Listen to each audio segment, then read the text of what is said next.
राधे दोस्तों, आज हम सुनेंगे पुरुषोत्तम मास अध्याय 18 की कथा। नारद जी बोले, हे प्रभु, आगे उस राजा दृढ़ धनवा का क्या हुआ? कृपा कर वह पवित्र कथा सुनाइए। श्री नारायण बोले, हे नारद, अपने पूर्व जन्म का अद्भुत वृत्तांत सुनकर राजा दृढ़ धनवा अत्यंत आश्चर्यचकित हुए और उन्होंने महर्षि वाल्मीकि से आगे की कथा सुनाने का आग्रह किया। दृढ़ धनवा बोले, हे ब्रह्मा, आपके अमृतमय वचनों को सुनकर भी मेरी तृप्ति नहीं हुई है।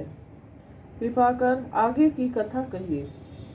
तब वाल्मीकि मुनि बोले, हे राजन, जब सुदेव ब्राह्मण अपने पुत्र शुकदेव के वियोग में विलाप कर रहा था, तभी आकाश में भयंकर गर्जना होने लगी।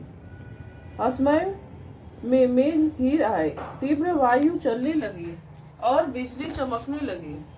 1 मास तक निरंतर वर्षा होती रही, जिससे पृथ्वी जल से भर गई। परंतु पुत्र शोक में डूबे सुदेव को कुछ भी ज्ञात नहीं हुआ।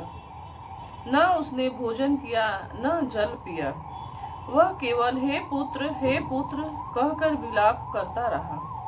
संयोग से वह पूरा समय पुरुषोत्तम मास था और अनजान में ही उसने इस पवित्र मास का व्रत कर लिया। उसके इस अनजाने व्रत से प्रसन्न होकर स्वयं भगवान श्री कृष्ण प्रकट हुए। उनके दर्शन होते ही मेघ हट गए और वातावरण शांत हो गया। सुदेव ने अपने पुत्र के शरीर को भूमि पर रखकर पत्नी सहित भगवान को दंडवत प्रणाम किया। भगवान श्री हरि मधुर वाणी में बोले, हे सुदेव, तुम अत्यंत भाग्यशाली हो। तुम्हारा पुत्र अब 12,000 वर्षों की आयु वाला होगा। तुम्हें उससे पूर्ण सुख प्राप्त होगा। यह सब पुरुषोत्तम मास के प्रभाव से संभव हुआ है। भगवान ने आगे एक प्राचीन कथा सुनाई। एक समय धनु नामक मुनि ने अमर पुत्र की इच्छा से कठोर तप किया। देवताओं ने वर मांगने को कहा तो उन्होंने अमर पुत्र मांगा। देवताओं ने असमर्थता जताई, तब उन्होंने पर्वत के समान दीर्घायु पुत्र मांगा। उन्हें वैसा पुत्र मिला, पर वह अहंकारी होकर मुनियों का अपमान करने लगा। अंततः एक ऋषि के शाप से उसकी मृत्यु हो गई। इस प्रकार हठ पूर्वक मांगी गई वस्तु अंततः दुख का कारण बनती है। भगवान ने सुदेव से कहा, हे ब्राह्मण, गरुड़ द्वारा दिया गया तुम्हारा पुत्र अब पुरुषोत्तम मास के प्रभाव से चिरायु हो गया। तुम इस पुत्र के साथ सुख पूर्वक जीवन बिताओगे। फिर ब्रह्मलोक को प्राप्त होकर पुनः पृथ्वी पर जन्म लेकर दृढ़ धनवा नामक राजा बनोगे। तुम्हारी पत्नी गौतमी ही उस जन्म में गुण सुंदरी बनेगी और तुम्हें 4 पुत्र तथा 1 कन्या प्राप्त होगी। अंततः जब तुम संसार में मोहग्रस्त हो जाओगे, तब यही पुत्र सुख पक्षी बनकर तुम्हें वैराग्य का उपदेश देगा और तुम ज्ञान प्राप्त कर भगवान के परम धाम को प्राप्त हो जाओगे। भगवान के यह वचन सुनते ही मृत बालक जीवित हो उठा। माता पिता अत्यंत हर्षित हो गए और देवताओं ने पुष्प वर्षा की। तब सुदेव ने विनम्र होकर भगवान से पूछा, हे प्रभु, आपने पहले कहा था कि मुझे पुत्र प्राप्त नहीं होगा, फिर आज आपने मेरे मृत पुत्र को जीवित कैसे किया? इस प्रकार सुदेव के मन में उत्पन्न संदेह को दूर करने के लिए भगवान आगे उपदेश देने लगे। 1 वर्ष पुरुषोत्तम मास आया।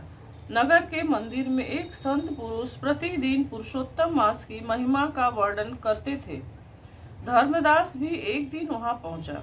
संत ने कहा, मनुष्य चाहे कितना भी धनवान क्यों न हो, यदि उसके जीवन में भक्ति और दया नहीं है तो उसका जीवन अधूरा है। पुरुषोत्तम मास में किया गया जप, तप, दान और भगवान श्री हरि का स्मरण अनंत फल देता है। संत की बातें धर्मदास के हृदय में उतर गई। उसने निश्चय किया कि इस पुरुषोत्तम मास में वह भगवान श्री कृष्ण की विशेष पूजा करेगा। अगले दिन से वह प्रातः काल स्नान कर मंदिर जाने लगा। उसने गरीबों को भोजन कराना शुरू किया, गौ सेवा की और प्रतिदिन ओम नमो भगवते वासुदेवाय मंत्र का जाप करने लगा। धीरे धीरे उसके स्वभाव में परिवर्तन आने लगा। जो व्यक्ति पहले केवल धन के पीछे भागता था, अब वह दूसरों की सहायता करने में आनंद अनुभव करने लगा। उसके घर में भी सुख शांति बढ़ने लगी। एक दिन भगवान की परीक्षा लेने के लिए स्वयं श्री हरि एक वृद्ध ब्राह्मण का रूप धारण करके उसके द्वार पर पहुंचे। ब्राह्मण ने भोजन और कुछ सहायता मांगी। धर्मदास ने उनका आदर पूर्वक स्वागत किया, भोजन कराया और यथाशक्ति दान भी दिया। वृद्ध ब्राह्मण प्रसन्न होकर बोले, वत्स, तुम्हारी भक्ति और सेवा से मैं अत्यंत प्रसन्न हूँ। बताओ तुम्हें क्या चाहिए। धर्मदास ने विनम्रता से उत्तर दिया, मुझे धन वैभव या यश नहीं चाहिए। केवल इतना आशीर्वाद दीजिए कि मेरे हृदय में सदा भगवान की भक्ति बनी रहे। यह सुनते ही वृद्ध ब्राह्मण अपने दिव्य स्वरूप में प्रकट हो गए। धर्मदास ने देखी उनके सामने स्वयं भगवान श्री कृष्ण खड़े हैं। भाव विभोर होकर उनके चरणों में गिर पड़ा। भगवान बोले, हे भक्त, पुरुषोत्तम मास में जो श्रद्धा, सेवा और निष्काम भाव से मेरा स्मरण करता है, मैं स्वयं उसकी रक्षा करता हूँ। तुम्हारी भक्ति से मैं प्रसन्न हूँ। तुम्हारे जीवन में सदैव सुख, शांति और मोक्ष का मार्ग प्रशस्त होगा। यह कथा दोस्तों यही समाप्त होती है। अगर यह कथा आपको पसंद आती है तो लाइक कमेंट करिए, चैनल सब्सक्राइब करिए, शेयर करिए। जय श्री राधे राधे।